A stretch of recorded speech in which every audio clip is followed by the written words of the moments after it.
সেতু ভবনে হামলা এবং অগ্নিসংযোগের ঘটনায় বনানী থানার মামলায় আন্দালিব রহমান পার্থকে আটক করা হয়। পরে রিমান্ড আবেদন করা হয়। এ সময় তিনি আদালতে দাঁড়িয়ে বেশ কিছু কথা বলেন। বাংলাদেশ জাতীয় পার্টির চেয়ারম্যান ও সাবেক সংসদ সদস্য ব্যারিস্টার আন্দালিব রহমান পার্থ মন্তব্য করেন, রাজনীতি বাঁচলেই বাঁচবে দেশ।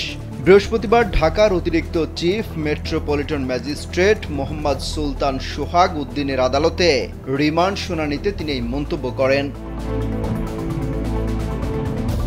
রিমান্ড শুনানি চলাকালীন আন্দালিব রহমান পার্থ বলেন, আলহামদুলিল্লাহ, রাজনৈতিক জীবনে অল্প সময়ে আল্লাহর রহমতে অনেক মানুষের বিশ্বাসের জায়গায় যেতে পেরেছি। আমাদের মতো যারা পজিটিভ রাজনীতি করে তাদের দেখে যেন আরও 10টা ছেলে বাংলাদেশের রাজনীতিতে আসে। রাজনীতি বাঁচলেই বাঁচবে দেশ। সুষ্ঠু রাজনীতি থাকলেও দেশ বাঁচবে। রাতারাতি কোনো কিছুর পরিবর্তন হয় না। সবকিছু আল্লাহ তাআলার হাতে, তিনিই সবচেয়ে বড় বিচারক।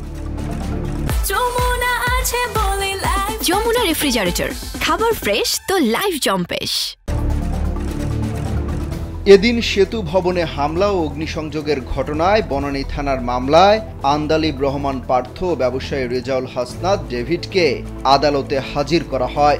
এ সময় ডিবি পুলিশের ক্যান্টনমেন্ট জোনাল টিমের পরিদর্শক আবু সাইদ মিয়া তাদের 10 দিনের রিমান্ড চেয়ে আবেদন করে। এরপর তাদের আইনজীবী রিমান্ড বাতিল ও জামিন চেয়ে আবেদন করেন।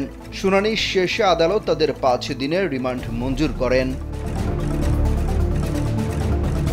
সরকারি চাকরিতে কোটা সংস্কার আন্দোলন চলাকালে রাজধানীতে সহিংসতা ও নাশকতার ঘটনায় ঢাকা মহানগরের বিভিন্ন থানায় 201টি মামলা দায়ের করা হয়েছে। আর এসব মামলায় এখন পর্যন্ত 2209 জনকে গ্রেপ্তার করেছে ঢাকা মহানগর পুলিশ। বৃহস্পতিবার DMP media and public relations বিভাগের অতিরিক্ত উপকমিশনার KN রায় নিয়তি এই তথ্য নিশ্চিত করেছেন। তিনি জানান, সহিংসতা নাশকতার ঘটনায় গোয়েন্দা তথ্য সিসিটিভির ফুটেজ বিশ্লেষণ করে জড়িতদের শনাক্ত গ্রেপ্তার করা হচ্ছে। অমিত হাসান রবিন, কালবেলা।